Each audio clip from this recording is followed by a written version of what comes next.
Nang sumunod na 2 araw ay tila isang bilanggo ang pakiramdam ni Lini. Totoong malaya siyang nakakaikot sa buong paligid ng bilya at kahit mga bayong mag-isa. Subalit nararamdaman niyang laging may mga matang nakamatsyag sa kanya mula sa malayo at sa kubling dako. Gusto kong magpunta sa Hotel Andro, sabi ni Lini. Gusto kong mag-swimming doon at makausap man lang si Mina. Nasa Maynila si Mina at sa Makalawa na ang balik. At kung gusto mo namang mag-swimming, make it this afternoon. Hindi kita masasamahan doon ngayong umaga. Kailangan ako sa kumpanya, sagot ng binata. Galit na tiningnan niya ang binata. Why can't I go there alone? Hindi naman ako bata na dapat mo pang samahan at bantayan, sabi ni Lini. Ngumiti na matabang si Andrew. I don't trust you. Diretsahang sagot nito sa dalaga. Napahugot ng hininga ang dalaga. Hindi pa ba sapat sa iyo ang pangako kong hindi napupunta sa sirang tulay? I am not that foolish to endanger my life again, Andrew. I know that, but who knows kung ano ang maisip mong gawin?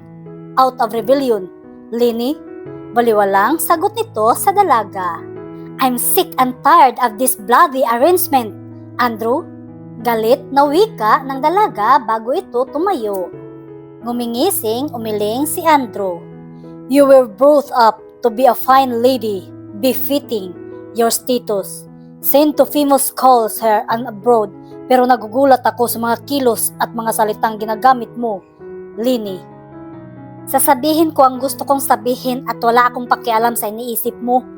Nanlilisik ang mga matang tinitigan niya ang binata. Hanggang kailan mo ako pipigilin dito? Ano ang mapapala mo sa pagpipigil sa akin dito sa bilya mo? Nagiging kaabalahan lang ako sa mga gawain mo dito, Andrew. Tumikim ang binata. You are right. Naaabala mo ako sa mga gawain ko. And I really wonder why I allowed myself to be conned in bringing you here. You will not change, Lini. Nagtataka rin ako kung bakit naisip ng ama mo na titino ka rito sa aking bilya. Then send me back!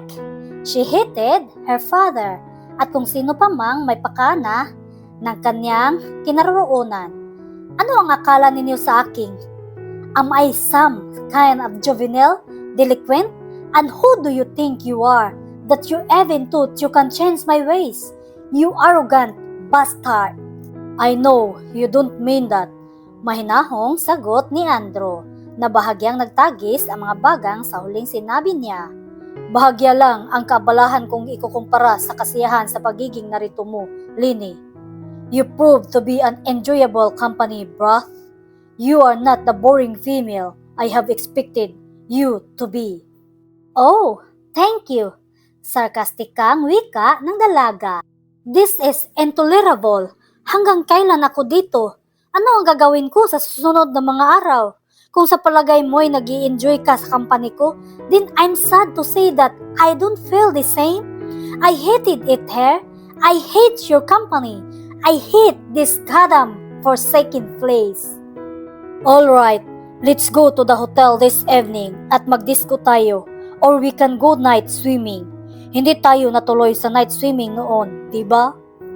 Kinagabihan, madilim na nakauwi si Andrew galing sa opisina. Dumiretso siya sa study room. Hindi niya napuna si Jenny na nasa dulo na ng hagdan at sinusundan ito ng tingin.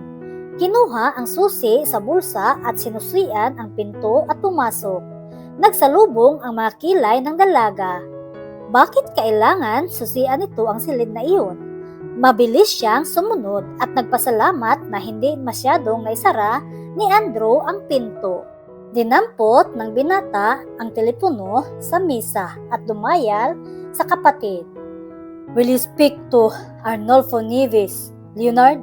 Wika nito. Sabihin mong isang pag-aaksaya lang ng oras ang pagpunta rito ng anak niya.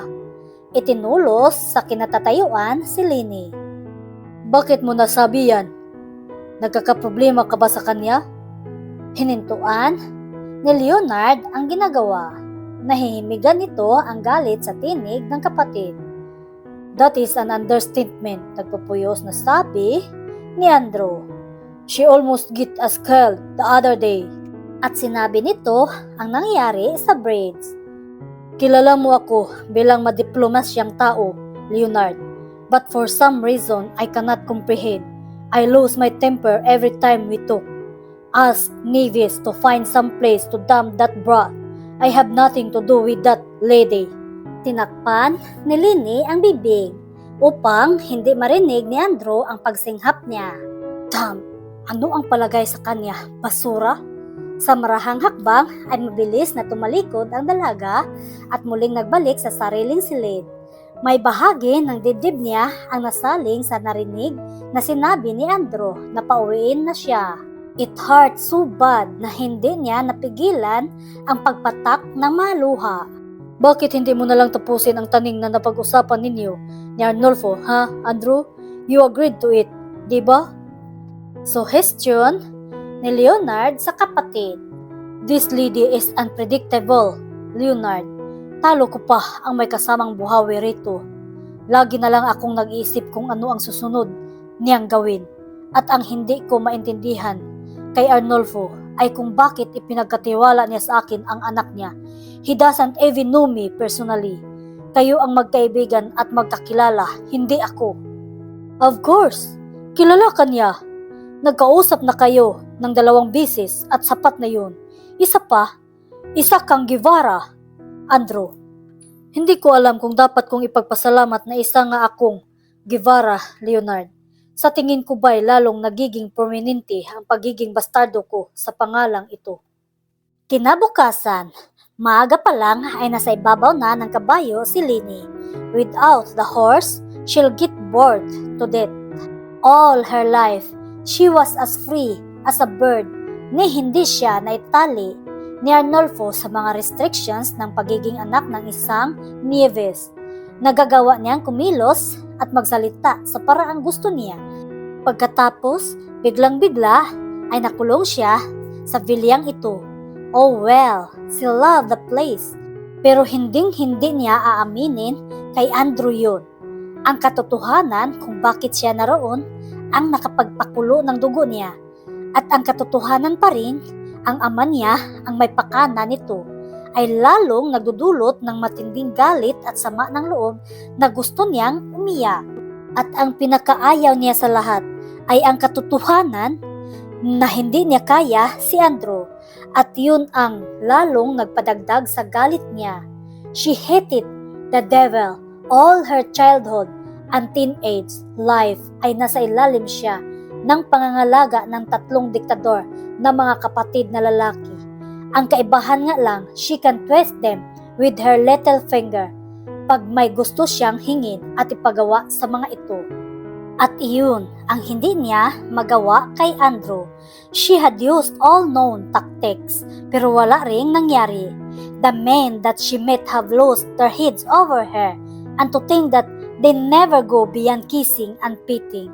Pero gawa yata sa bakal ang damdamin ng taong iyon at kahit na nararamdaman na niya ang matinding arosal nito'y nagagawa pa rin kontrolin ang sarili to the point na siya ang napapahiya. Mabilis niyang pinatakbo si Thunder na tila siya nakikipagkarira. Bumaba ng kabayo ang dalaga at itinali sa isang malaking puno si Thunder. Humakbang patungo sa may batis. Nasilip niya ang anyo sa malinaw na tubig na may mga tuyo pang dahon sa ibabaw. Maya-maya ay may narinig siyang nabaling sanga na tila napakan sa may di kalayuan. Napatuwid siya mula sa pagkakayuko at lumingon. Walang tao. Sandali siyang naghintay at pinakinggan ang paligid. Tanging ang marahang lagaslas ng munting falls at mga dahong hinihipan ng hangin ang naririnig niya. May bahagyang kaba ang bumangon nang malalang may sumusunod nga pala sa kanya. Si Andrew ba? Kumislap ang mga mata niya sa biglang naisip. Kung hindi man si Andrew ang nakamasid ng lihim at isa sa mga tauhan ng asyenda, ay hindi siya natatakot. With her knowledge in martial arts, ay kayang-kaya niya ang kahit na sino. Taking her time, Isa-isa niyang inalis ang mga butones ng polo shirt. Hinubad niya ito at inihagis sa damuhan. Nahantad ang katawan niyang wala namang bra. Nakaharap siya sa batis. Kung sino man ang nagmamasid ay pagpipistahan ang likod niya. At hindi siya nagkamali. Sa katahimikan ng paligid ay gasino na niyang narinig ang isang marahang pagsinghap. She smiled at ipinagpatuloy ang ginagawa. She unbuttoned her jeans slowly. Ang stable boy na nasa likod ng matataas na mga damo at puno ay muling napasinghap ng marahan sa pagnanais na huwag marinig ni Lini. Inutusan ito ni Andrew na huwag hiwalayan ang dalagang ito pero hindi nito alam kung ano ang gagawin ngayon. Pag iniwan nito si Lini ay mapapagalitan itong tiyak at malamang na masisanti. Subalit, sa sandaling malaman ni Andrew na pinapanood nito ang naliligo na dalaga ay baka mapapat pa ito. Unti-unting ibinaba ni Lini ang maong. Sa nakikita nitong ginagawa ng dalaga ay natitiyak na maliligo sa batis at maghubad ng tuluyan. Pinagpawisang mabilis na sumampa ito sa kabayo at mabilis na pinatakbo. Nang marinig ni Lini ang papalayong mga yabag ng kabayo, ay tumawa ng malakas at tuluyang naghubad. Ang tanging natira ay ang skimpy underwear. Pagkatapos ay humakbang patungo sa tubig. Nagulat pa ang binatilyong inutusan ni Andrew na makasalubong nito ang binata na sadya silang hinahanap. Mabilis nitong hinatak ang rinda upang huminto ang kabayo. Saan ka pupunta? Nasaan ang pinababantayan ko sa iyo? Si Andrew na nagsalubong ang mga kilay. Sir, kasi hoy, nauutal nitong hindi malaman ang sasabihin. Lumingon sa pinanggalingan ng gubat. Anong kasi? Singhal ni Andrew na nairita. Nasaan ang pinasusundan ko sa iyo? Nasaan si Lini? Gumuhit na ang galit sa anyo ng binata. Muling nilingon ng binatilyo ang pinanggalingan. Nasa batis po, sir. At naliligo yata. Maliligo? Lalong nagdikit ang mga kilay ni Andrew. Bakit mo Hindi bali na. Umuwi ka na. Marahas nitong utos. Pinatakbo ng binata si Firewind patungo sa batis. So, she has found his hideaway. This witch of a woman had invaded his privacy. Si Lini na naglalaro sa tubig at sumisisid sa ilalim na tila isda ay nagulat pa nang sa paglitaw niya ay nasa pampang si Andrew at nasa ibabaw pa rin ng malaking stallion. Naggagalawan ang muscles sa bagang sagalit sa kanya. Oh, hi! Kaswal niyang bati. Inalis sa mukha ang basang buhok and treaded on water. Kanina ka pa dyan?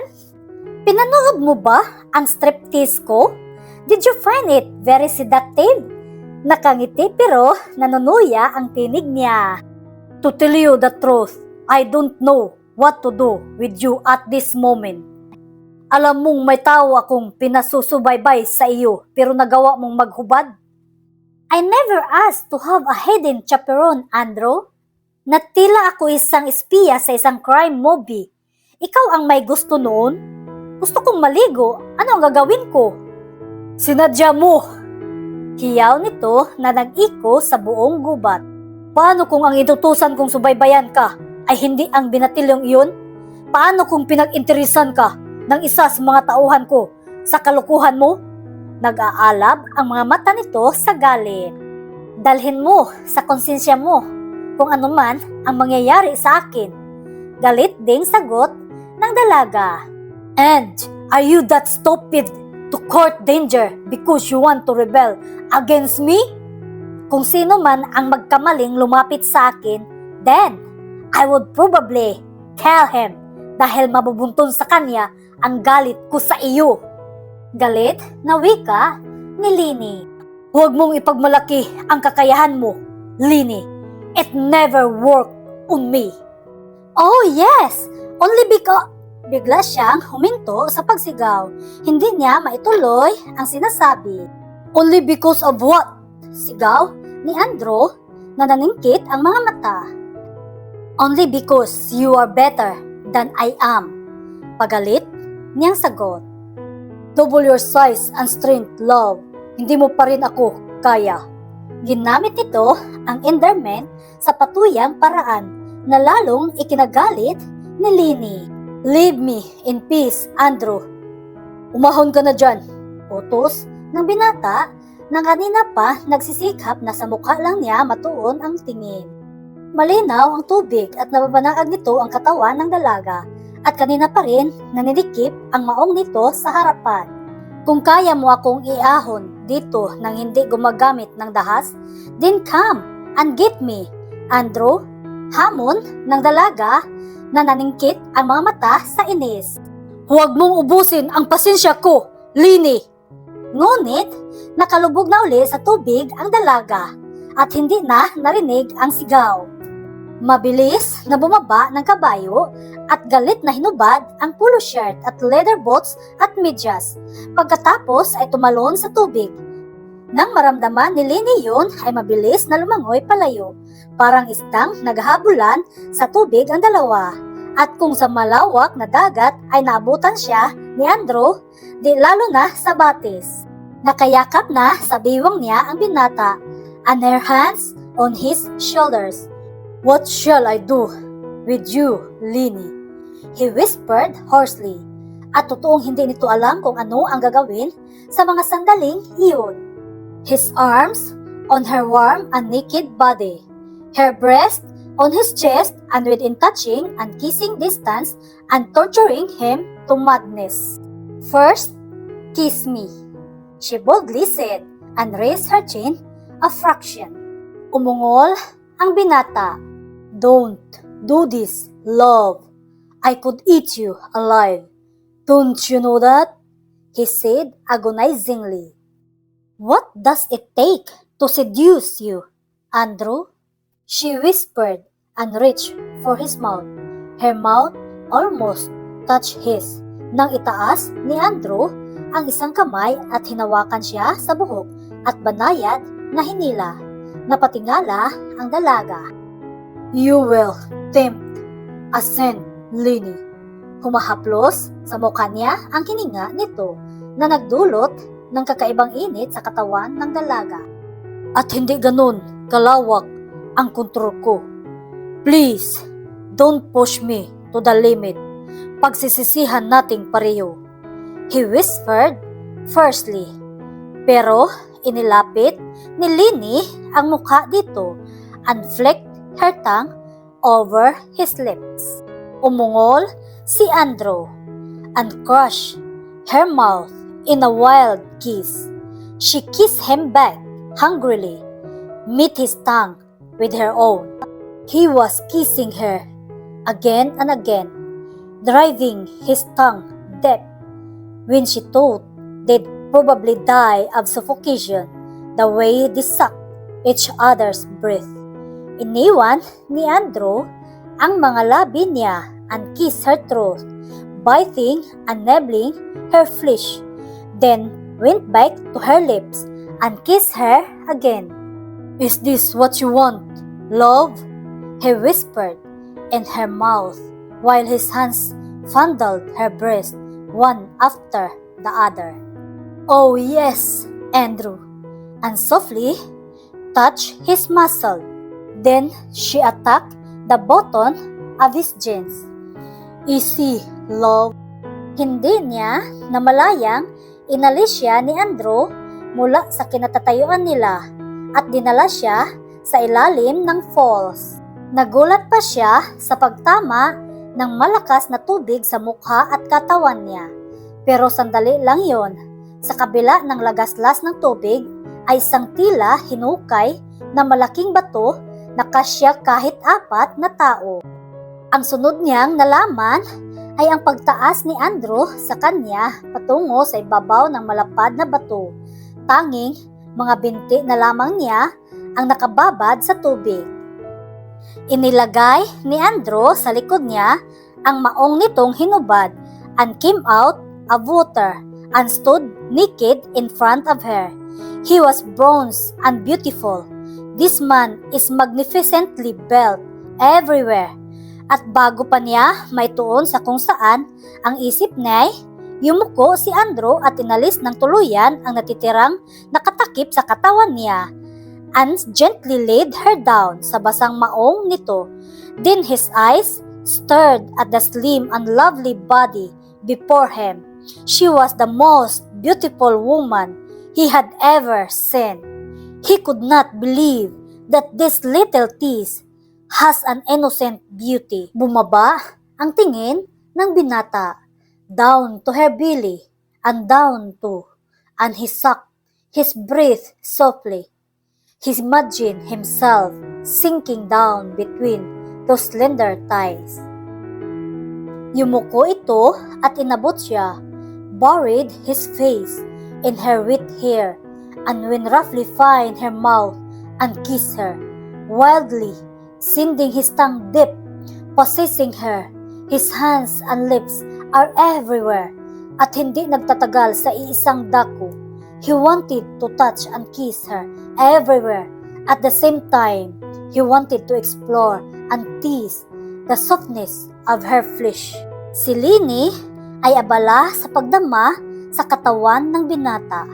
Her hands roamed restlessly over Andrew's shoulder and hard body. Hindi niya matiyak kung tubig o pawis ang nararamdaman niyang basa sa dibdib nito. But she found touching him tremendously exciting. He was warm as if in fever.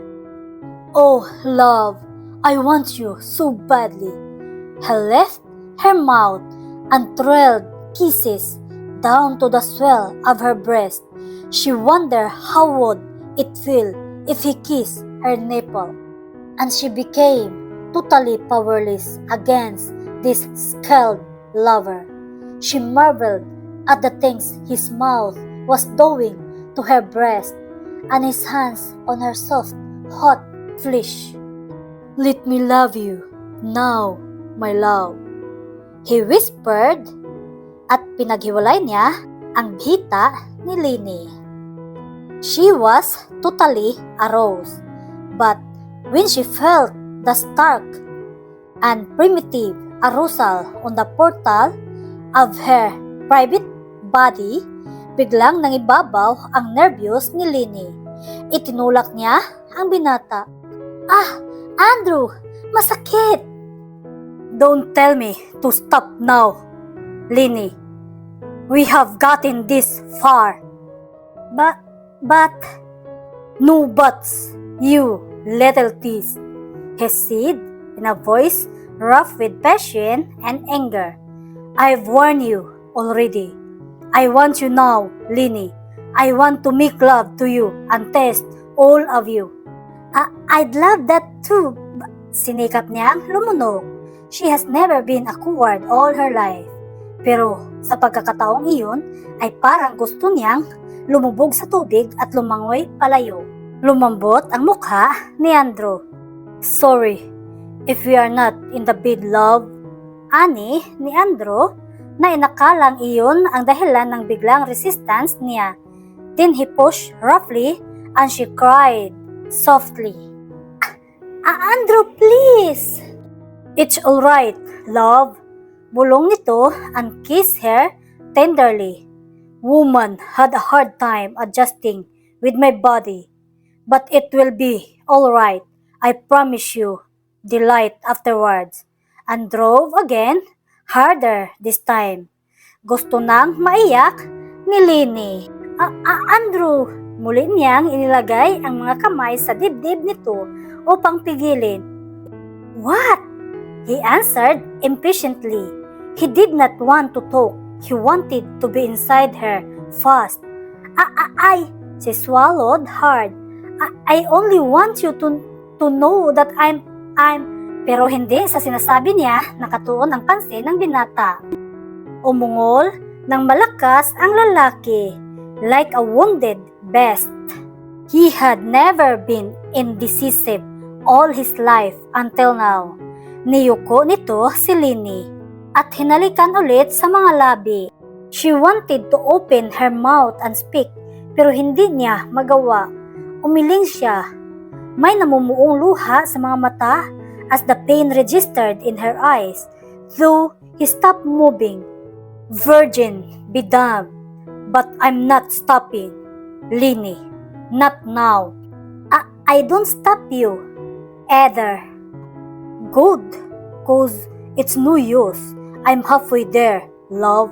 Not even an earthquake can stop me now.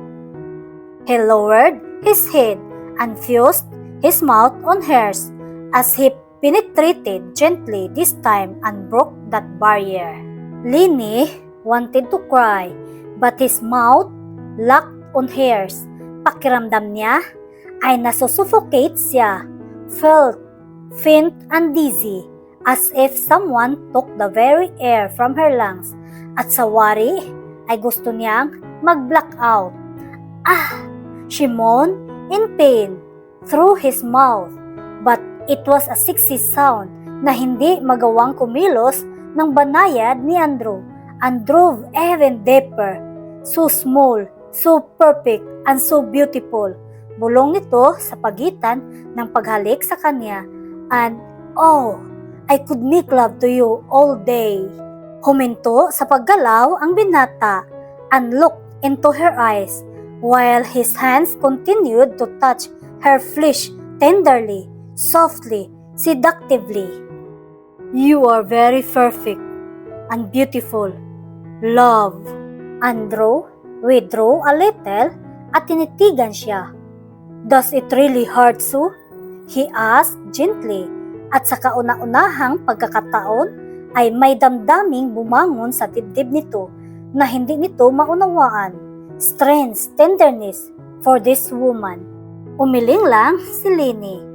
It was a half lie. She was hurting really, but she was also conscious of fascinating reaction in her body. At yun ang gusto niyang mangibabaw at namamangha siya sa sariling katawan. Mas naroroon ang atensyon niya sa lalaking umaangkin sa katawan niya, filling her with his flesh and her body deliciously stretched. Ngumiti si Andrew at niyuko ang mga kamay niya sa mga balikat nito. Then, why the fingernails, love? Oh, hindi siya aware sa ginagawa niya. Mabilis na inalis ang mga kamay sa mga balikat nito nang biglang manlaki ang mga mata niya. May guhit na pula sa inalisan ng mga kamay niya. Oh no, I drew a blood on you. Shh, it's alright, love. I don't mind really. You can draw it all if you want. Nag-alala lang ako na baka masasaktan pa kita, he said thickly, kissing her with a savage urgency, then thrust swiftly in one violent motion, possessing her again completely. You are so beautiful, Lini, so soft and warm. He wanted to be gentle, but she is moving with him. At nawalan ito ng control as he rode her hard, his mouth crushed against her, his hands holding her hips firmly. Umikot ang lahat sa paligid ni Lini. She finds his wild and almost savage love-making shockingly erotic. Andrew, she was half sobbing and half whispering his name as the sensation became so intense that she trembled. At bagaman, gusto niyang mahati as she felt him grow within her even more. Her senses were singing a song as old as time, and her nails cut into his flesh as something erupted up through her body. Say my name, Lini. Marahas nitong utos na nag-vibrate sa munting kuwebang iyon. Sumunod siya and saw the savage joy on his face as he exploded in stunning power. Isinubsob ni Andrew ang mukha sa dibdib niya and caught her place between his teeth in a not so gentle bite. Pagkatapos maligo ay humarap sa salamin si Lini at tinitigan ang sarili. She'd lost her virginity and yet she still looked the same. Walang nabago, ganun pa rin. maliban sa mga panlabas na resulta ng lovemaking nila ni Andrew. Namumula ang pisngi niya at ang paligid ng mga labi, sanhi ng whiskers nito. Bahagya niyang hinawi ang bathroom at nakita niya ang mga red marks sa liig at mga balikat na parang kinagat ng langgam. Never in her wildest dreams that she'd lost her innocence sa ganoong lugar. She dreamt of being mid-love to buy her Prince Charming sa isang eleganting silid. Bagaman walang kibuan, ay sa iisang kabayo sila sumakay pa uwi kasunod si Firewind at natutuwa siyang hindi nagsasalita ang binata dahil hindi niya alam ang sasabihin pagkatapos ng nangyari. Ibinaba lang siya nito sa villa at muli ring umalis ni hindi niya magawang magtanong kung saan ito pupunta. Isang buntong hininga ang pinakawalan ng dalaga at lumabas ng banyo. Pagkalabas niya ng banyo, ay sinabihan siya ni Manang Lagring na may bisita siya, si Estrella. Umalis ka na dito sa villa ni Andrew, Miss Nieves. Pahalagahan mo ang dangal mo. Lalaki si Andrew at normal para sa isang lalaki ang pumatol sa isang babae, lalo at maganda at available. Thank you for your concern, Estrella. Pero hindi ba dapat na huwag mong intindihin ang buhay ng ibang tao? Totoong hindi ko pa sinasagot ng formal si Andrew, Miss Nieves, pero para na rin kami magkasintahan. It was an unspoken arrangement.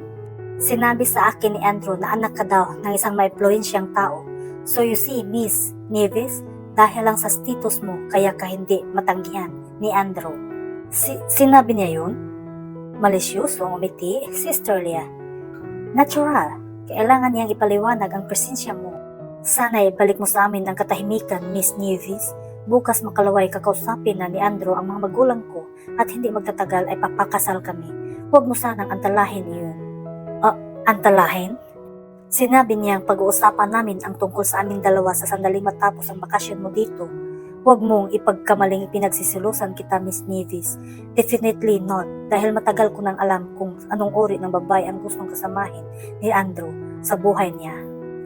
Huwag mong hayaang paglaruan ka niya at huwag mong punan ang hindi niya magawa sa akin hanggang sa kami ay makasal. Si Andrew ang naniniwalang kailangan malinis ang babaeng ihaharap niya sa altar. That's why he never attempted to go beyond holding my hands. Andrew respected me. Do me a favor, Estrella. Pagbabalik mo sa hotel, tawagan mo ang mama ko at sabihin mong magpapasundo ako at may sakit. Hintayin mo ako at ibibigay ko sa iyo ang numero ng telepono sa bahay.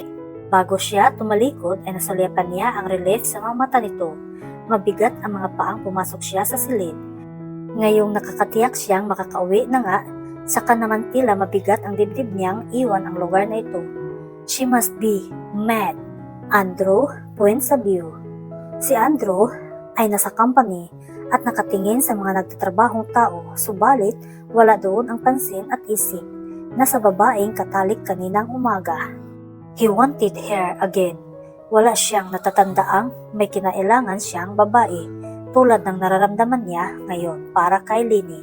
And just as he thought, she was so wild like her nature. He remembered how her legs curled around his hips, taking all of him. He remembered those sexy little sounds she made while he loved her. He remembered how she digged her fingers on his shoulders and back. Napangiti siya roon at tinama ang mga balikat. Nararamdaman pa rin niya ang hapdi sanhi ng mga kuko ni Lini at talagang dumugo yun kanina. And he remembered how her eyes turned dark and smoky in passion as she met his every thrust, and the way she seductively whispered his name over again as she reached her own climax. Virgins do not usually experience climax sa una, especially with his body, but he made her reach heaven and he felt like a king. He could not remember himself being gentle and rough at the same time. Huminga siya ng malalim at mabilis na inalis sa isip yun. So, the Nieves princess is not what everybody thought, not what he thought for that matter. She was a real princess, and he was a real bastard for not being able to control his lust and took advantage of her innocence. Madilim na nang umuwi ng bilya si Andrew. Nasa silid na nito si Lini. Sinabi ng katulong na nakakain na ito. Humingi lamang ng kape ang binata at nagtuloy sa sariling silid at naligo. Nang matapos ay nagsuot lang ng maong at lumabas sa beranda. Lumakad sa dulo kung saan karugtong ng silid ni Lini. Hindi nagpakita ng pagkagulat ang dalaga nang makita ang binatang nakasungaw sa nakabukas na French door. She took a deep breath at formal na tumingala dito. "What do you want?" Bumangon siya mula sa kama at naupo sa gilid. Nagsalubong ang mga kilay ni Andrew. "Do you have to sound so formal? What happened to the sweet Jeannie I just made love to this morning? And give her that sexy smile that she held her breath." "Bakit ka andito, Andrew?" Ulit niya sa kaswal na tinig na muling ipinagdikit ng mga kilay ng binata. "I want us to talk." "What about?" "Ang nangyari kanina." "Forget it," she said, shaking her head wildly. "Hindi ko gustong pag-usapan yun." "Lini, hindi basta binabaliwala ang nangyari sa atin kanina," he said impatiently. "And you sound as if it was just one of those things." Patuya siyang ngumiti. "Oh, come on, Andrew. This is the permissive society. Things like that happen every minute kung susuriin mo ang statistic ng premarital affairs." "To hell with the statistics," sinabi nito sa mataas na tinig. "I'm concerned about you. You were a virgin." Humakbang ito palapit sa kanya. "Not anymore, Andrew. So what's the fuss?" Tinitigan niya ng matiim ang dalaga. "Though I tried to be gentle, alam kong nasaktan kita." Muling bumaba ang tinig nito. Nagagalit marahil ang dalaga dahil nasaktan nito. "I want to see your body." "No!" Mabilis siyang umusog. Inilagay ang mga braso sa dibdib. "I've seen it all, Lini. Your modesty is too late." At bago pa nakakilos, si Lini ay hinawi ng binata ang strap ng nightgown at banayad na dinama ang mga namumula pa niyang balikat. "Does it hurt?" he asked softly and tenderly, ran his fingers on her back. Mabilis niyang tinabig ang kamay ng binata. His touch is burning her. "Please, Andrew, it hurts alright. Dahil natitiyak kung hindi ka maniniwala kung sasabihin kong hindi. But I can charge it to experience. This conversation bores me, Andrew." She faked a yawn. "Now what is it that you really want aside from this topic about my virginity?" Sandaling hindi nakasagot si Andrew. Matiim na tinitigan ang dalaga. At sa matatag na tinig ay sinabi nitong, "Marry me." Napahugot ng hininga si Lini. She was being proposed at hindi niya inaasahan yun mula dito. Gusto niyang mangiti sa kasulok-sulokang bahagi ng puso niya. Ninais niyang marinig yun mula sa binata pagkatapos ng nangyari. Somehow, gusto niyang umasam. She cleared her throat, raised her eyes to him. "Do you love me, Andrew?" Hindi nito inaasahang itatanong yon ni Lini. Maliban sa dalawang naunang babae during his younger days, women came and go, but there was no talk of love. "Hindi mo na ako sinasagot, Andrew?" Naghahamong sinabi ni Lini. Isinaksak sa kailalimang bahagi ng puso ang sakit na nadarama sa pagkalitong nakita sa mukha ni Andrew. I am not. No, ang wala sa loob nitong naisagot. Damn this woman, para lituhin siya. He never stammered all his life. He felt like a stupid fool. Tumango-tango si Lini. Nagsikip ang dibdib at nag-init ang sulok ng mga mata. Took a deep breath at muling tumingin kay Andrew at nagpilit ngumiti na tila baliwala ang sagot nito. "So, what are we talking about, Andrew? No matter what you think of me, naniniwala akong pakakasal lang ako sa lalaking iniibig ko." Sounds corny, pero yun ang totoo, Andrew. You don't love me, and I don't definitely love you. She hoped she could believe that. But, no buts, Andrew. Putol niya sa sasabihin nito. We both know our feelings for each other. What happened this morning is a simple physical attractions. You are a very good-looking man, Andrew. No doubts about that. It seems that the Guevara came from a good stock, and I was not disappointed. You were very good. And don't worry about me. I am very perfectly alright. You are a real bitch. Don't you know that, Lini? Napangiwi siya ng lihim. Tapusin na natin ang usapang ito, Andrew. It is emotionally draining and embarrassing. Damn you, Lini. But you could get pregnant. So, iyon ang dahilan kung bakit gusto mo akong pakasalan? Baliwala siyang umiti. This is the computer age, Andrew. Love. Ginaya niya ang paraan ng pagbigas nito ng endearment. Don't you worry, Andrew. Maraming paraan dyan. Halos madurog ang mga ngipin ng binata sa galit. Sa iisang kamay ay marahas siya nitong itinaas. Sinikap niyang huwag dumaing. When I made you mine this morning, he said in a dangerous voice. I had already changed my thoughts about you and even cursed myself for thinking the worst of you since I met you. Guess I was wrong. All along ay tama ang pagkakakilala ko sa iyo. The usual spoiled bitch, an accomplished flirt.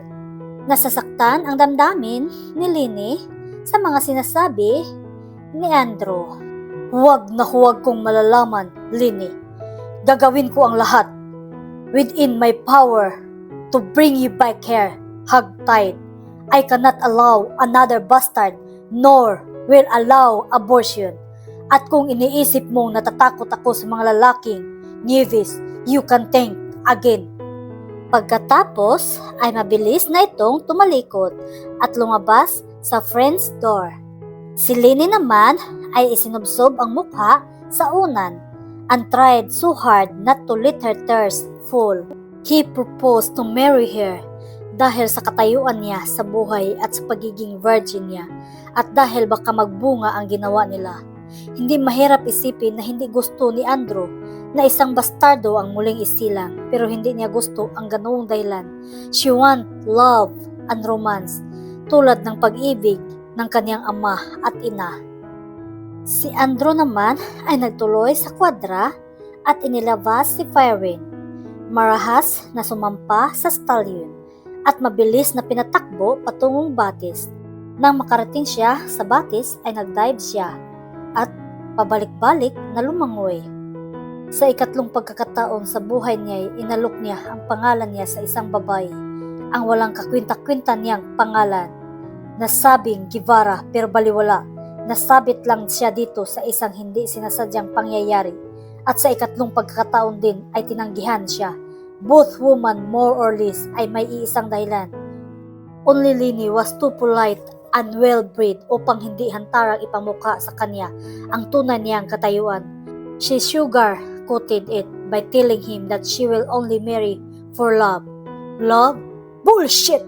She only wanted him for his body. Pero bakit nasasaktan siya sa ginawa ni Lini? Bakit kailangang mangibabaw ang emosyon niya sa dalaga? Bakit sinabi niyang wala siyang pag-ibig sa dalaga? Nang biglang magtanong ito kung may pag-ibig siya rito. Why can't he dismiss what happened to them as one of those things? A mere novelty. And so what if she was a virgin? Kung yung may katawan ay hindi interesado, bakit siya?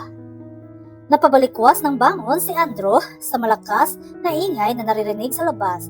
Hindi siya nagising ng maaga dahil hindi naman siya nakatulog kagabi. Halos hating gabi na nang mumuwi siya mula sa batis at inukupa ni Lini ang pag-iisip niya sa buong magdamag. Tumayo siya at sumilip sa bintana. Nagsalubong ang mga kilay na makitang bumaba ang isang chopper sa landing ground ng bilya. Lalong lumalim ang gatla sa noo nang mapuna ang logo ng chopper. ANC International. Mabilis na humugot ng briefs at maong ang binata sa closet at nagbihis. Lumabas ng silid habang sinusuot ang polo shirt. Sa bungad ng hagdan ay naroon si Lini. So classy despite the black denims at puting cotton shirt. Nasa sahig ang malita. I'm glad you are awake, sa lubong ng dalaga sa formal na tinig. Saan galing ang chopper na yan? Galit nitong tanong. Ang usapan namin ni Arnulfo ay 2 linggo ka dito. She smiled bitterly. Pinakiusapan ko ang girlfriend mo na tawagan ang mama ko, Andrew. Nagsalubong ang mga kilay ng binata habang ipinapasok sa loob ng maong ang polo shirt. Girlfriend? Who? Ano ang ibig mong sabihin? Nagkibit siya ng mga balikat. Oh, she was here yesterday. She gave me the way to get out of this place. Nanalim ang mga mata ng binata. Sino ang tinutukoy mo? Nagtaas ito ng tinig. Subalit, bago pa muling makapagsalita si Lini, ay narinig na niya sa ibaba ang pagpapatuloy ni Lagrin sa dumating. Umilap ang mga mata ni Lini. Kilala niya ang tinig, patakbo siyang sumungaw sa balustre. Franz! Nag-iko sa kabahayan ang tinig niya at tumingala ang binata. Naningkit ang mga mata at nagdikit ang mga kilay nito pagkakita sa kanya. Kinabahan si Lini, kapisado niya ang anyong iyon sa 3 mga kapatid niyang lalaki. Si Franz ang palabiro, laging nakangiti, happy-go-lucky. Subalit, kahit ang kaniyang ama ay hindi gugustuhin makita ang ganong ekspresyon ng mukha ng bunsong anak na lalaki. She held her breath. Bakit kailangang si Franz ang sumundo sa kanya? Kailan pa ito umuwi ng Pilipinas? Come down here, broth, and fast, sigaw ng binata. Sandaling nagkatitigan sina Andrew at Lini. Kitang-kita sa mukha niya ang kaba. Tumaas ang isang sulok ng bibig ni Andrew sa patuyang pagngiti. Scared with Big Brother, I doubt what he would say if I'll tell him that I took his dear little sister's innocence. Namutla si Lini. Bastard! Bulong niya sa pag-alalang marinig sila ni Franz. Banayad na tumawa ng pauyang si Andrew. Wow! And I am supposed to fear your brother. Keep your bloody mouth shut. Akmang dadamputin niya ang malita, subalit naunahan siya roon ni Andrew at nagpatiunang bumaba. Sumunod siya na may agam-agam sa dibdib. Kailan ka pa nasa Maynila, Franz? Ikaw ba ang inutusan ng mama na sunduin ako? Aniya sa pinasiglang tinig. Si Franz ay pinaglipat-lipat ang tingin sa 2 nasa ibaba ng hagdanan. Nasa bahay ako nang tumawag sa mama ang isang babae at sinabing may sakit ka at nagpapasundo. Hindi ko alam na wala ka sa Maynila, Lini. Hindi ako makapaniwalang pumayag ang lalaking iyon sa kalukuhan ng papa. Welcome to my villa, Mr. Nieves. Si Andrew sa formal na tinig. I should not want to take this out on you, Mr. Guevara. Pero hindi mo dapat pinatulan ang mungkahi ng papa. Hindi ka niya mapipilit. Ano ang motibo mo at pumayag kang dalhin dito si Lini? I know you are a busy man. Franz, please. Hindi niya gustong nagagalit ang kapatid. At ikaw, Lini, this is so unusual. Sinabi ng mama na hindi mo gusto ang pagpaparito mo pero mahigit ka ng 1 linggo dito and alone. Tumikim ang dalaga. Hindi niya alam kung paano sabihin sa kapatid na walang paraan para makaalis ng lugar. I love their beats, Franz. One of the best. And you know how I love horses. They have the finest breed of stallions. We have Shadow and Arab. He snapped at pagkatapos ay binalingan si Andrew. Hindi mo na ako sinagot, Mr. Guevara. Tumikim si Andrew. Kung naiba-iba ang kaharap ay baka kanina pa ito nakatikim sa kanya. Your father was very persuasive, Mr. Nieves. At hindi ko matanggihan. He is an important business associate. Anyway, your sister is a guest in this house at hindi ako nag-iisa dito sa villa. Nariyan sila Green ang sumasalubong sa iyo kanina. And your sister was well taken care of. He smiled secretly nang marinig ang marahang buntong hininga ni Lini. At alam ni Lini na doble ang kahulugan ng huling sinabi nito. Tama siya, Franz. Walang dapat na pagtalunan. Isa pa, ginusto ko ring magtagal ng ilang araw dito. Anyway, thank you for everything, Andrew. Patuloy ni Lini. I am sorry for the inconvenience, Mr. Guevara. Bumaba ang tinig nito at inabot ang kamay kay Andrew na tinanggap naman. Let's go, Lini. Mabilis na humakbang palabas si Franz at nagmamadaling umagapay ang dalaga na hindi lumilingon. She was torn between a broken heart and fear for his brother at para na rin kay Andrew. Nasa labas na ang magkakapatid nang magsalita ng malakas si Andrew. Mr. Nieves! Nahinto sa paglakad si Franz at lumingon. At ganon din si Lini.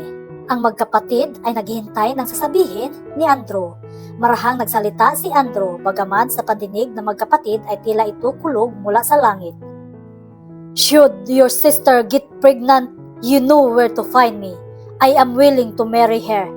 Namutla ang mukha ni Lini. Sana'y bumuka ang lupa at lamunin siya. But it never happened. She wished again. Na sana'y hindi narinig ni Franz ang isinisigaw ni Andrew at magpatuloy na sa paglakad patungo sa chopper. But wishes do not happen anymore. Nakita niya si Franz na sandaling itinulos sa kinatatayuan bago ibinagsak sa damo ang malita niya. Ew, Sunovovich! At sa malalaking hakbang ay binalikan ni Franz si Andrew na sinalubong din nito. Lini closed her eyes in horror. Makalipas ang ilang sandali ay nagmulat siya ng mga mata upang makita ang paghahamok ng dalawang lalaki. Both men were of the same build and height, bagamat mas bata si Franz ng 5 taon, but both were muscular and martial arts expert. You can fight to death, damn you both! Sa malalaking hakbang ay bumalik sa bilya si Lini. Pumasok pabalik sa bilya si Lini. Binuksan ang isang glass shelf sa dingding kung saan may nakadisplay na iba't ibang uri ng baril. Kinuha mula roon ang isang baril, tiningnan kung may bala at nang matiyak na loaded ay kinasa.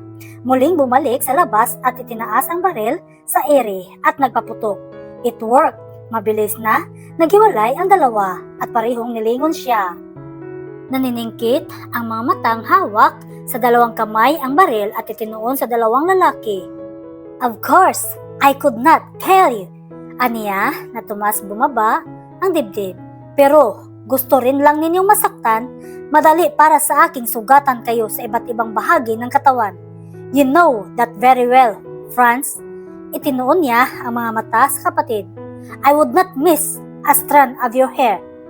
Damn it, bro! Put that gun down! Yaw ni Franz. Her sister is a marksman. Si Andrew ay pinahid ng likod ng palad ang dugo sa ilong at galit na tumayo. Inabot ito ni Franz sa binti at natumba ang binata at muli na naman sanang magpapangabot ng ipaputok ni Lini ang baril ng 2 bisis, ilang pulgada mula sa paanan ng dalawang lalaki. I have both your shoulders as my next target sa ikatlo at ika-4 na bala. She's not joking, babala ni Franz kay Andrew. Hindi ako natatakot sa bala niya, hiyaw ni Andrew. Hindi rin ako, ganti ni Franz. Galit na tumayo si Andrew at humakbang patungo sa kwadra. Nakita ni Lini na umika ang binata, though he tried so hard na huwag ipalata. She winced, parang siya ang may mga sugat sa nakikitang anyo ni Andrew. Hindi siya nakatiis at ibinagsak ang baril sa damo sa matinding panulumo. Mabilis na tumakbo at hinabol si Andrew at humarang sa daanan. Andrew, hindi niya alam ang sasabihin. Tumingala at hinagod ng mga mata ang mukha ng binata and she felt like crying. Get out of my way, Lini! Ani ni Andrew. Why did you do it? Gumarargal ang tinig niya. She wanted to reach his face and touch it. Why? Lumiit panglalo ang mga mata ng binata. Dahil hindi kita masaktan, though the devil knows you deserve to be hit for the kind of a woman you are. Pagkasabi Noe, nagmamadaling humakbang patungo sa kinaroonan ni Firewind. There goes the bastard that she loves so much. Now, Lini, tell me what happened. Si Franz, nang nasa ere na sila, nilingon ang kapatid na hindi agad sumagot at nag-concentrate sa pagpapalipad. Did he force himself on you? Dugtong nitong tanong sa nagtatagis ng mga bagang. Bumuntong hininga si Lini. I seduced him, Franz. Napamura si Franz sa isinagot niya. Tiningnan niya si Franz at muling nagsalita. He wants to marry me, Franz. Pero ayokong pakasal sa kanya. Naroon ang determinasyon sa tinig niya. And don't ask why. And please don't tell anyone about this, Franz. There are enough trouble. Hindi ko alam ang motibo ng papa sa ginawa niya, Lini. Isinatinig ni Franz ang iniisip niya. I'm worried about you, sis. Wika ulit ni Franz. Kung ako ang masusunod ay papakasal ko kayo ng lalaking iyon. I kind of respect him somehow. Parahan na lang ang huling sinabi nito. I love the three of you, Franz, and I'm proud having you all as my brothers. No sister could ask for more, she said softly. Naginit ang sulok ng mga mata. But you are all over protecting me. I am not a little girl anymore. I can take care. Oh yeah, look at what happened to you. Yan ba ang ibig mong sabihin kaya mong pangalagaan ang sarili mo? I want to think we've just lost our only sister. Napahikbi siya. I am still the same, Franz. Gusto ko lang na maintindihan ninyo ako. I cannot be your little girl forever. I have to grow up somehow. I also have my own life to live. And you cannot all keep on watching me as if I am not a human being. Sa tingin ko ba ay isa akong precious stone na lagi na lang ninyong iniingatan at gustong ilagay sa isang well-guarded safe. Let me be, Franz. Do you understand what I mean? But look, what happened to you? Is that the kind of freedom you want? Ako ang may gusto nito, Franz. Alam mo, ninyong lahat na walang makapagpipilit sa akin ng mga bagay na hindi ko gustong mangyari. He probably seduced you, Lini. Muling tumiim ang mukha nito. You are very young, and that man is a woman's man, a lady killer. He gritted his teeth. Oh, please, Franz. Isang buntong hininga ang pinakawalan ng binata, and softly, he asked, Do you love him? Ang tinig na malimit nitong gamitin sa kanya when she was small at nag-aakala kung nasasaktan siya. Gustong sumungaw ng mga luha ni Lini, tumingala upang ibalik ang mga iyon. That is the only reason I could think of to justify what you did. Bumuntong hininga si Lini. Hindi niya aaminin sa kapatid na umiibig siya sa lalaking wala namang pag-ibig sa kanya. I don't wanna talk about it, please. Nakikiusap ang gumaralgal niyang tinig. And I know you, brother. Babalikan mo si Andrew. Promise me this very moment to leave him alone. Bumuntong hininga ang binata. Labag man sa loob ay tumango at sumandal at ipinikit ang mga mata. I'll be done, bulalas ni Ethan nang makita si Andrew sa tabing dagat at masuri ang anyo nito. Tama ba ang nabaltaan ko sa mga katulong? Back off, Ethan. It's none of your business. Itinuon niya ang mga mata sa dagat bagamat halos hindi niya maidilat ang kaliwang mata. I am making it mine. Hindi ko gustong makialam but seeing you now, I need to know. Sa pahapyaw na paraan ay sinabi niya ang buong pangyayari. Nanlaki ang mga mata ni Ethan. But don't worry, Ethan. I probably broke his handsome face and ribs. That bloody gigolo was stronger than I thought. As far as I know, the Nevis brothers are martial arts expert, Andrew. You are both so foolish at hindi ako makapaniwalang pinatulan mo si Lini Nieves. Kung hindi ikaw ang nagsabi ay hindi ako maniniwala. Oh, I hated that bitch for being so casual and promiscuous. She is despicable, Ethan. Can you believe that? She even thought of abortion kung sakaling magdalang tao siya. She is not your type and now you hated her. Sang-ayon ni Ethan na itintago ang amusement. So, forget her, Andrew. Nasa bilya lang, si Andrew nagpapagaling sa mga sugat niya. Nang may huminto na sasakyan, mula sa passenger ay bumaba si Estrella. Ano ang nangyari sa iyo? Ano ang dahilan at nakipag-away ka sa kapatid ng naging bisita mo? Ang bilis ng balita, matabang nitong wika. Bakit ka narito, Estrella? Lumatay ang sakit sa mukha ng babae. Dinadalaw kita, Andrew. Nakapagtataka ba yun? Hindi mabuti para sa isang tulad mo na makitang dumadalaw sa isang binata, lalo at alam ng lahat na nanunuyo ako sa iyo. Tumikhim ang dalaga. May kasama ako, Andrew, ang driver ng hotel. Isa pa, katungkulan kong dalawin ka. Tumango-tango ang binata, hindi kumibo.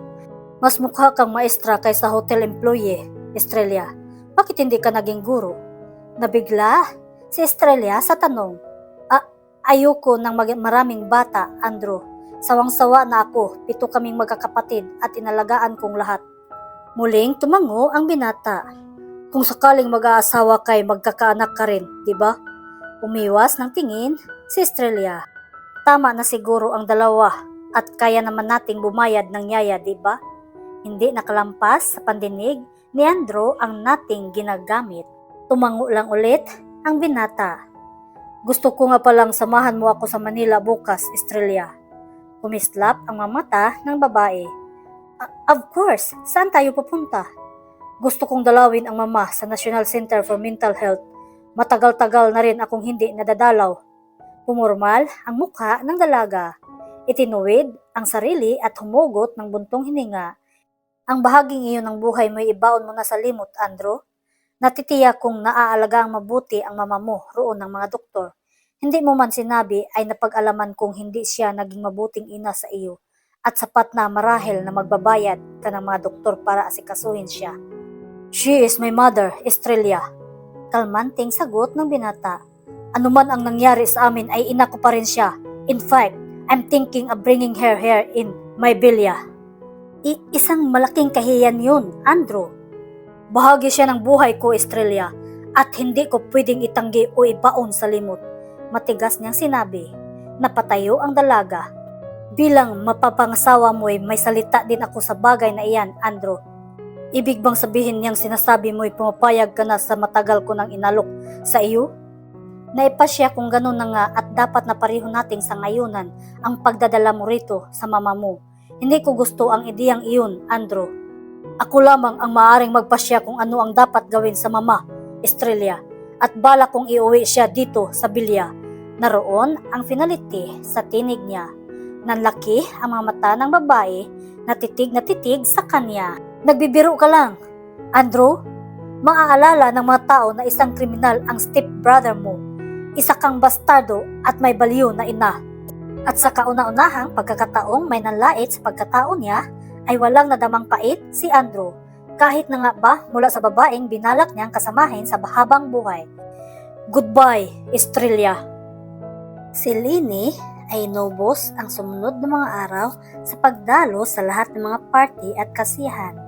Halos laman ng society page ang mukha ng dalaga sa araw-araw. Sinusundan ng mga society reporters ang bawat galaw niya at kung sino ang kadate niya.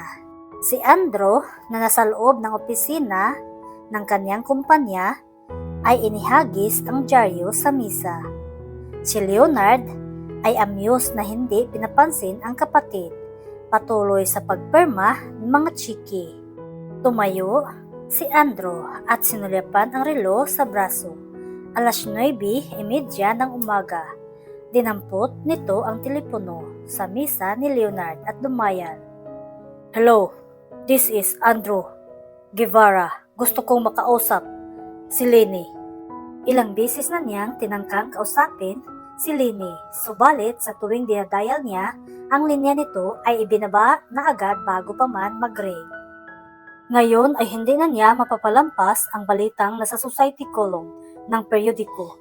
Nakuhanan ng larawan ang dalaga na tila hinahagkan ng isang society playboy at nagngingit-ngit siya. Sabihin mong Andrew Guevara, Wake her up. No, ibigay mo sa akin ang numero ng telepono niya sa kwarto. Tinawagan agad ni Andrew si Lenny nang makuha niya ang telephone number nito. 5 ring bago may sumagot. Hello? Sagot ni Lenny in a sleepy and husky voice. Napapikit si Andrew nang marinig ang busis ni Lenny. He could imagine her pouring in bed like a cat, and inside his jeans, he went stiff. Lenny! Si Lenny ay biglang nagmulat ng mamata. She will never forget his voice in a million years. Bumilis ang tibok ng dibdib niya. It's been almost 4 weeks mula nang manggaling siya sa bilya nito. Sino po ito? Damit, Lenny. Alam kong kilala mo ako. Isang buntong hininga ang pinakawalan niya. What do you want? It's been over 3 weeks. Are you sure you are not? He stopped and swallowed. I mean, did not you skip your period? Napapikit si Lenny. She missed him. She cried so many nights over him. Gusto niyang marinig ang boses nito at sabihing namimiss siya at gusto siyang makita pero hindi para itanong kung hindi dumating ang monthly period niya. Yun ba ang dahilan kaya tumawag ka sa akin, Andrew? Lenny, rest assured, I'm not pregnant and I'm not likely to be. Goodbye. At ibinagsak nito ang telepono at bumunghalit nag-iyak. What are you bothering about, Andrew? She is not pregnant and she's got nothing to do with you. So stop worrying and marry, Estrella. Wika nito na gustong matiyak ang saloobin ng kapatid. Parang walang narinig si Andrew at ibinagsak ang sarili sa sofa. I could not seem to say the right words to her. Wala sa loob niyang sinabi. Pagdating sa babaeng yun ay hindi ko malaman kung ano ang sasabihin ko kahit na pinapractice ko pa muna. That woman is a witch. I thought you don't believe in love. Pananalakab nito. Who says I'm in love? He snapped. I probably caught a deadly virus na hindi ko alam bigyan ng pangalan. Malakas na tumawa si Leonard. Nagpatuloy si Andrew. That bitch did not care whether my mother was a mental case. And it did not bother her whether I was anybody's bastard. And she was soft and perfect. And most of all, she's making me crazy. What about Estrella? Tanong ni Leonard. Estrella, be damned. I'm glad napakipot siya at hindi niya ako sinagot agad. I could have married the wrong woman and made my life a living hell. What's wrong with Estrella? She was your kind of a woman. I thought she was. Sa tuwing nag-uusap kami noong araw tungkol sa mama, ay mataktikan niyang iniiba ang usapan. Hindi ko pinapansin yun. Iniisip kong hindi lang niya gustong pag-usapan namin ang masasamang bahagi ng buhay ko. Then, lately, sinasabi ko sa kanyang iuwi ko ang mama sa bilya. She almost went into hysterics. To tell you frankly, Andrew, no one among us like your Estrella. She is not my Estrella at hindi nakikialam sa suliranin ng puso ng bawat isa. My Ash, Leonard, natitiyak kong kasama ka ni Arnulfo Nieves sa planong ipadala sa bilya ko si Lenny. In fact, duda na ako sa motibo mo nung papuntahin mo sa villa ang doktor niyang ex-boyfriend. You oath to thank me, Andrew. I saved you from Australia. You came to your senses pagkatapos ng matagal na panahong pagtitiyaga sa babaeng yun. What now? Sa kabilang dako naman, saan ka na naman ba pupunta? Lenny, iha. I have a date tonight, mama. Sagot niya na nag-spray ng perfume. What's wrong with you, darling? Halos gabi-gabi kang lumalabas. Hindi ka naman dating ganyan. Nothing, ma. Ayoko lang dito sa bahay. I'm just bored. Iniiwas niya ang tingin. I know it when you are lying, baby, she said softly. Had my children all so grown up now that they don't want me to share their problems anymore? Nahinto sa eri ang brush ni Lenny at tinitigan ang ina. Pagkuway biglang humarap at lumhod sa carpet at ginagap ang mga kamay nito. I don't know what to say, ma. Pahikbi niyang sinabi. Sa loob ng halos isang buwan ay sinarili niya ang sama ng loob. When she thought she's alright, saka naman tumawag si Andrew para lang itanong kung nagdadalang tao siya. Is it a heart problem, darling? Hinaplos ni Betty ang buhok ng anak. Siguro, ma. And I hate him. He is such a bastard. Si Andrew Guevara ba, iha? Paano mo nahulaan, mama? Ngumiti ang kanyang mama. You are my only daughter, Linny. At babae rin ako. You've changed mula nang magbalik ka sa villa. In fact, gusto kong kumilos ang papa mo at alamin kung ano ang nangyari sa inyo roon. May itinatago ba kayo sa akin, iha? Kayo ni Franz? I love him, ma. Anas niya na humilig sa ina. You are very young. Paano mo natiyak na pag-ibig ang nadarama mo para sa kanya, iha? What's wrong, iha? Hindi ka ba niya gusto? Ipagtataka ko yun, Linny. Itinaas nito ang baba ng anak at pinahid ng kamay ang mga luha. He doesn't like me, mama. Padabog niyang sinabi. Mas gusto niya ang Maria Clara type. Goodness, ma, I'll never change for him. You don't have to, sangayon nito. Hindi ka na ang aking si Linny kung magiging iba ka, anak. We must love someone for what they are and not for what we want them to be. I believe too, mama. Anyway, hindi lang siya ang lalaki sa lupa, ma. And today, I'm dating the most handsome debonair in town. Bye, mama. Ipapasundo niya ako sa driver niya any minute now. You are very beautiful, Linny. Wika ni Warren na date niya. Ngumiti lang si Linny at tinampot ang inumin at uminom. You have not changed, Linny baby. You're still the prettiest woman I've laid my eyes on, and I miss you. I miss you too, Warren. Kaswal niyang sagot. Wala sa loob na inikot ang mga mata sa paligid and set on her champagne. Let's go up to my room, Linny, and pick up right where we left off.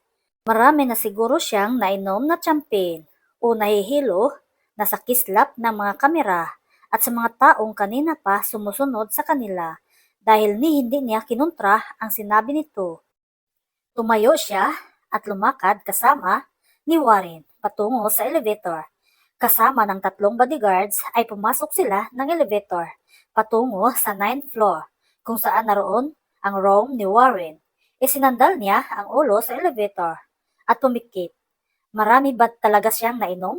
Inakbayan siya ni Warren nang umiti at hinagkan siya sa noo. At para siyang nagising mula sa isang mahimbing na pagkatulog, huminto sa paglakad at tumingala kay Warren. No, Warren. Got cold feet, honey. Ani ni Warren at muli siyang inakay. Pagkatapos ng 2 hakbang, pauli ay biglang huminto sa paglalakad si Linny.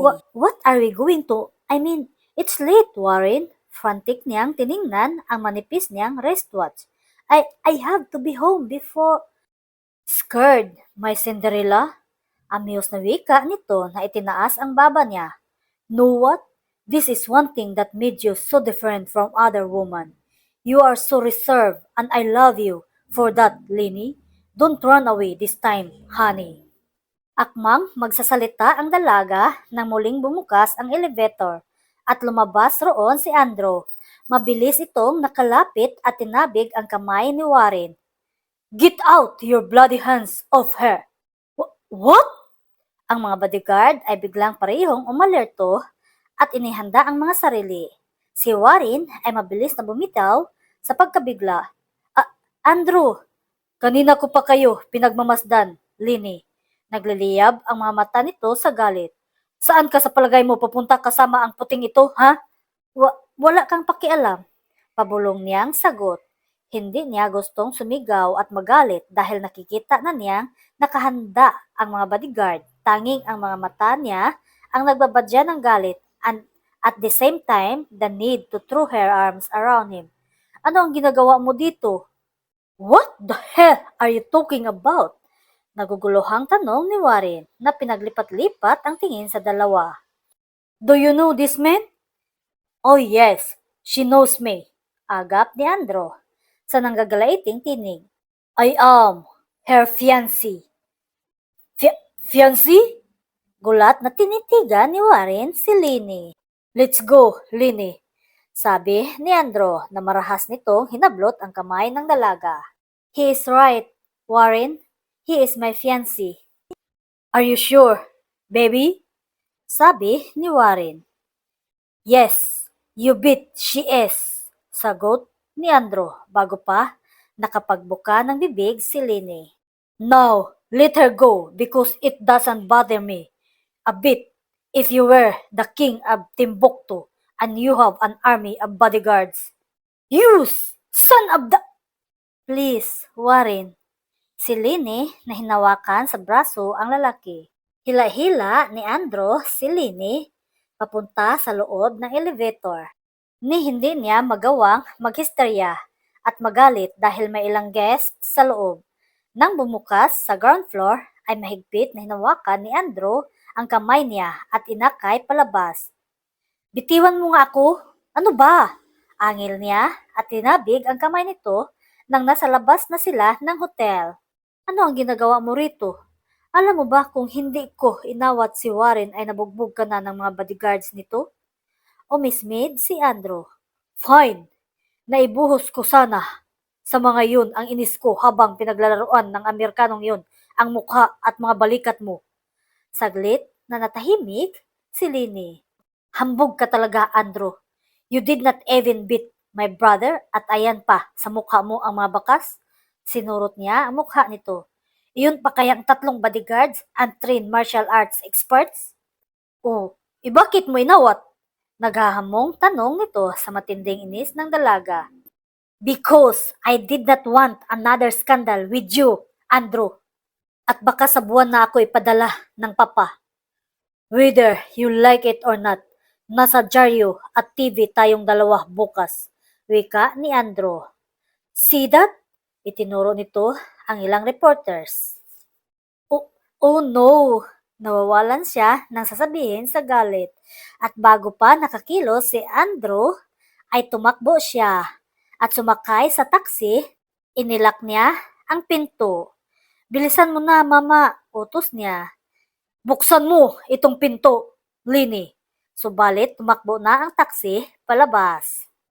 Sa mansyon ng Manieves, ay galit na inahagis ng dalaga ang kanyang bag sa ibabaw ng table. Tinamaan ang isang figurine at bumagsak sa marmol at nagkapira-piraso. Pero tuloy-tuloy ang dalaga. Si Arnolfo na hawak-hawak ang kupita ng alak mula sa bar ay sinalubong ang anak. That was my favorite vase that you broke, young lady. Sinikap nitong pigilin ang galit sa ginawa ng anak. Just wait, tell your mother. Nagsalubong ang mga kilay nito nang makitang umiiyak ang anak. What's wrong, young lady? Patakbong umakyat sa kwarto niya si Lini. Akmang susundan ni Arnolfo ang anak nang isa pa uling sasakyan ang pumasok sa gate. Humakbang ito patungo sa malaking pinto. At nakita niya si Andro na nahinto sa paghakbang pagkakita kay Arnolfo. Oh, Guevara! Usal ni Arnolfo. Bakit ka napasugod sa ganitong oras ng gabi?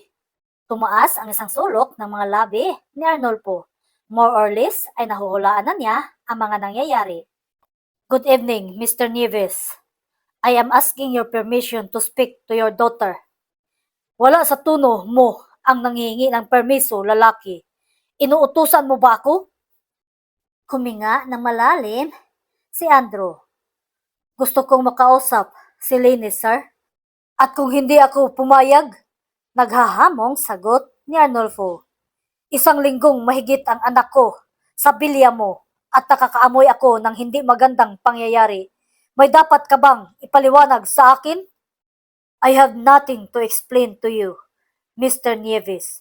With or without your permission, I will see your daughter my way. Mariin at matatag niyang sinabi. At kung hindi siya nagagalit ay nakita sana niya ang pagkislap ng mga mata ni Arnolfo.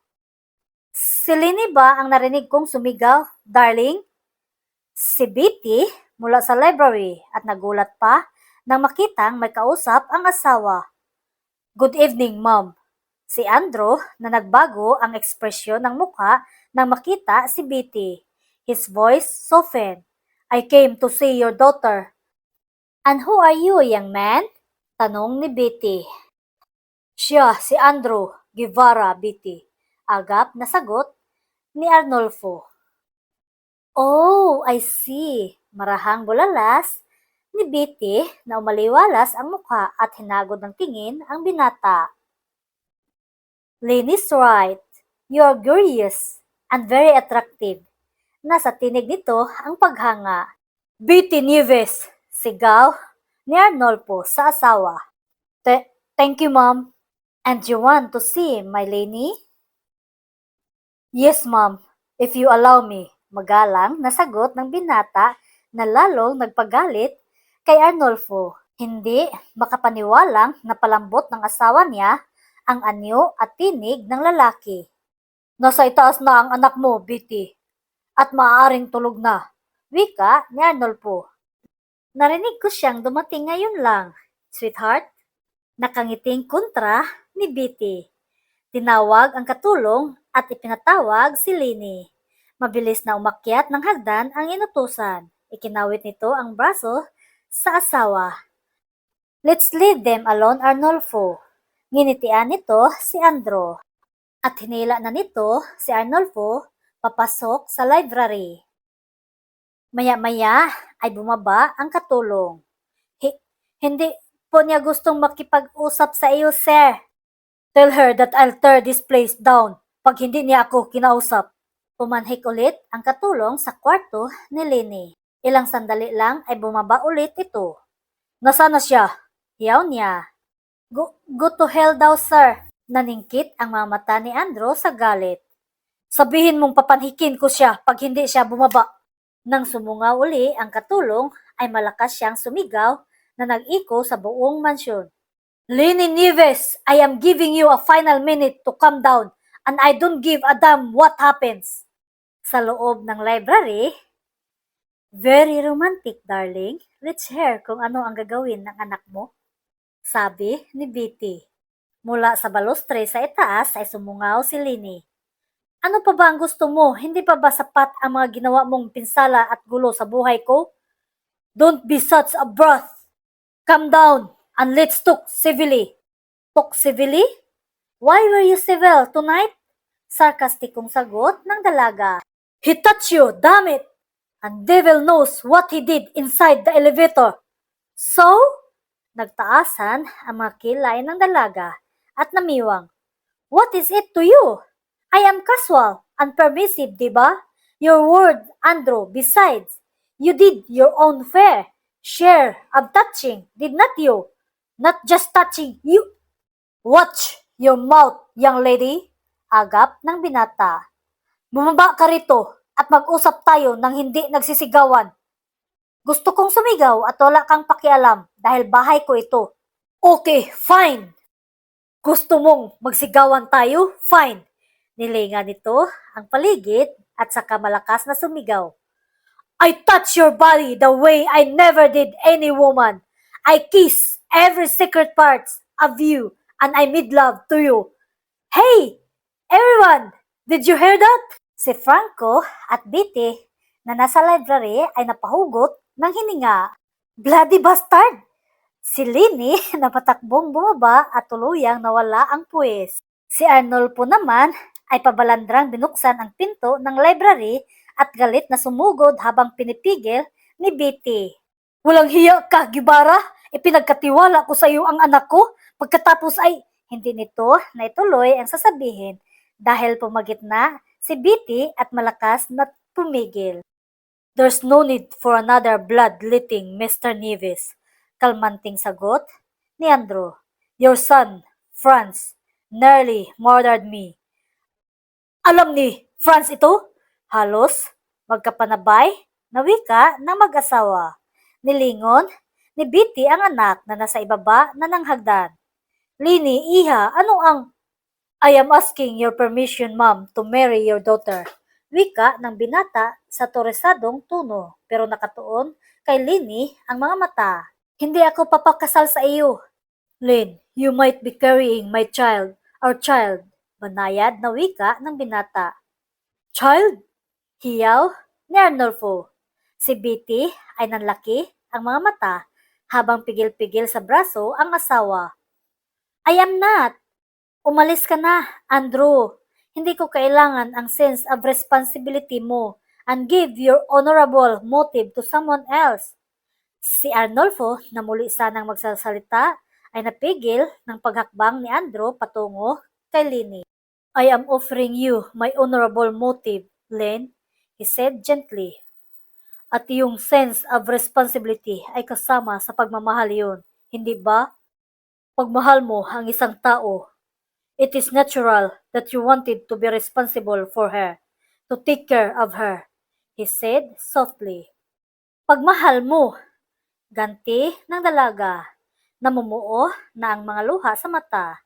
She hated this confrontation. We don't love each other, Andrew. You don't love me. Sinabi mo sa akin yan, she said painfully. Hinawakan siya ni Andrew sa magkabilang balikat. I did not realize then what I was saying. And if you will only give me a chance, I can make you love me, Len. His voice pleading. Please, I'll do anything to make you love me, kahit iyon na ang kahuling-hulihang gagawin ko. Why are you torturing me like this, Andrew? I am not pregnant, honest, and I'm not likely to be. It doesn't matter, love, he said huskily. His eyes tenderly roamed her face. I still want to marry you, and I'll gamble on the physical attractions you had for me. Napapatitig ang dalaga dito. Bakit mo gagawin yun? You don't love me, and I am not even your type. Kumislap ang mga mata ni Andrew. Nakabanaag ng pag-asa sa mukha niya. You are not listening, love. I said I did not realize what I was saying then. And yes, you are not my type, but it did not stop me from hopelessly falling in love with you. Perhaps since I first saw you. Her eyes widened. Falling hopelessly in love with me? Ulit niya sa tinig na halos hindi lumalabas. Hopelessly and madly in love with you, paniniyak ni Andrew. Parang bigla siyang inilutang sa hangin. Hindi makapaniwalang tumingala sa binata. Must believe you? Hindi mo ba yan sinasabi lang? Paniwalaan mo dahil iyon ang totoo, love. Hinapit ng binata ang dalaga at ikinulong ng mahigpit sa mga bisig habang nananatiling nakayuko sa kanya. Walang pakialam sa mag-asawang manghang nakamasid. I am permissive, outspoken, kaswa, and the only woman I love so much, agap ni Andrew sa sinasabi niya. I love you and adore you, Miss Nevis, even if you are the most exasperating woman I've ever met, and I'd die without you in my life. The deep brown eyes curse her face, and I miss you like hell. You are not my type either, Andrew, but I miss you like crazy. You make me hot and hard, Miss Nevis, agap ng binata na binaliwala ang marahas na pagtikhim ni Arnolfo at ang paghugot ng matalim na hininga ni Betty. I do now? Sure, you do that, bruh. Amuse nitong sagot at hinigpitan ang pagkakayakap sa kanya na halos hindi na siya makahinga. His heart pounding against her breast. Will you marry me, Miss Nevis? Because I make you hot and hard like now? She teased and pressed her body closer. Hindi pinansin ang pag-ubo ni Arnolfo. Dot and more. Idinikit nito ang bibig sa tinga niya and whispered something erotic for her ears only. Her eyes widened and heat spread all over her body down to her belly. Now, will you marry me, Miss Nevis? Ulit nito. Nagkibit siya ng balikat. I must, or else my father here and my brothers will kill you. Really, love? Yes, really. Bumaba ang mga labi ni Andrew sa kanya. It doesn't matter to you if I am a bastard? That my mother is a... Tinakban ni Lini ng daliri ang mga labi ng binata. I'll marry you, Andrew, even if you are a bastard. Nag-uumapaw sa pag-ibig ang dibdib ng binata. Wala akong maiaalok sa iyo maliban sa aking pangalan. Bulong nito sa mga labi niya, flicking his tongue on her lips. I have plenty. Inilayo ni Andrew ang muka. Hindi ko kailangan ang salapi ng ama mo, Lini. Hindi akin yun, kaya hindi yun ang ibig kong sabihin. You said I made you hot and hard. So here I am. I can make you laugh too. I could kiss you till we run out of breath and die of suffocation. That is your lovely body. Offer me your love and tell me you love me. Oh, I thought I already did. Hindi ka nakikinig, Guevara. Ikinawit ang mga braso sa liig ng binata and pulled him and kissed him hard. Damn it, you too! Si Arnolfo nakmang muling lalapit sa dalawa na sa tingin nito'y iisang katawan na lang. Shh! Muling hinila ni Betty ang asawa sa palayo. Nakita mo ang resulta ng manipulasyon mo, tapos magagalit ka. Betty Neves, I made love to you on the night of our wedding day, and that young lady there is my only daughter. She is our only daughter, pagtutuwid ni Betty. And soon, her name will not be yours. Inakbayan ang asawa at tumingala sa kisami, sabay ngiti. Makalipas lang ang isang buwan, ay ikinasal na sila Andrew at Lini. Ngayon ay masaya silang nagsasama. Hanggang dito na lang ang kwentong ito. Hanggang sa muli, maraming salamat po sa pakikinig.